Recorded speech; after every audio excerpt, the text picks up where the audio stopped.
Halo semuanya, hari ini kita akan membahas kolonoskopi persembahan dari SMC RS Telogorejo. Mari kita simak dan belajar bersama. Adapun yang akan kita bahas pada hari ini yaitu apa itu kolonoskopi, indikasi dan gejala yang memerlukan kolonoskopi, prosedur kolonoskopi, tindakan kolonoskopi, hasil kolonoskopi, dan setelah tindakan kolonoskopi. Tahukah Anda apa itu kolonoskopi? Kolonoskopi adalah tindakan medis untuk memeriksa dan mendeteksi adanya kelainan atau abnormalitas di bagian usus besar yaitu kolon dan rektum. Tindakan kolonoskopi menggunakan alat berupa selang fleksibel kolonoskop dengan kamera kecil di bagian ujung yang kemudian dimasukkan ke dalam anus, merekam kondisi rektum dan kolon yang dilewati, dan gambarnya akan tampil pada layar komputer. Bila perlu, dilakukan tindakan diagnostik PA dan terapi. Adapun indikasi dilakukan kolonoskopi. Yang pertama, screening atau mendeteksi sejak dini kanker usus besar atau kolon. Kedua, mendeteksi penyebab dari penyakit sistem pencernaan. Ketiga, proses diagnostik lebih lanjut setelah hasil ronsen dan CT scan perut abnormal. Yang keempat, mendeteksi dan mengambil polip usus besar, polipektom, untuk menurunkan resiko kanker usus besar. Apa saja sih gejala atau tanda yang memerlukan kolonoskopi? Yang pertama, BAB berdarah. Kedua, nyeri perut atau dubur. Ketiga, peradangan usus besar. Keempat, sembelit kronis. Kelima, perubahan pola BAB. Dan yang keenam, diare kronis. Persiapan sebelum kolonoskopi. Yang pertama, mengosongkan saluran cerna.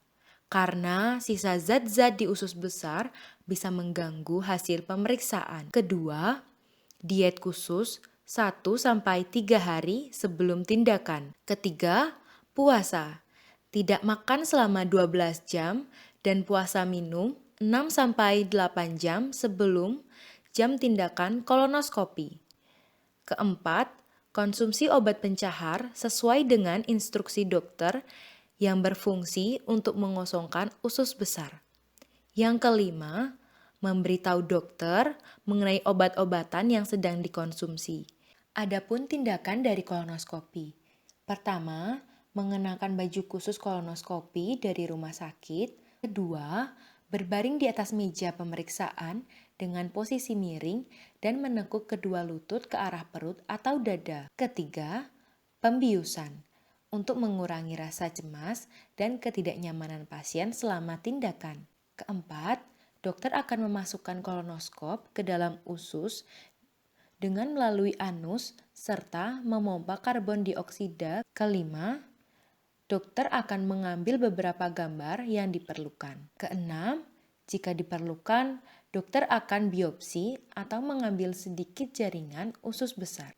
Ketujuh, jika kolonoskopi dilakukan pada penderita polip usus besar, biasanya polip akan sekalian diangkat. Kedelapan, setelah selesai, selang akan dikeluarkan. Apa saja sih hal yang dirasakan atau yang dialami setelah kolonoskopi? Pertama, rasa ingin buang air besar dan perut terasa kembung. Kedua, perdarahan kecil bisa terjadi di tempat polip yang diambil dan akan hilang selama 1-2 hari. Ketiga, perubahan pola makan khusus dalam beberapa waktu. Keempat, sebaiknya hindari seperti minuman alkohol, mengemudi, kegiatan di luar ruangan, dan bekerja berat selama 24 jam setelah kolonoskopi. Untuk hasil dari kolonoskopi dibagi menjadi dua, yaitu normal dan tidak normal. Dikatakan normal jika tidak ada kelainan pada usus besar, dan dikatakan tidak normal jika dokter menemukan kelainan pada polip dalam usus besar atau jaringan abnormal, seperti radang dan tumor. Adapun komplikasi dari efek samping kolonoskopi. Kondisi yang mungkin terjadi, pertama, efek pembiusan yang dirasakan setelah tindakan seperti mengantuk. Kedua, kembung dan buang angin selama beberapa jam. Ketiga, pendarahan, nyeri perut, menggigil, dan demam yang ringan. Itu dia tadi penjelasan mengenai kolonoskopi. Kami ucapkan terima kasih.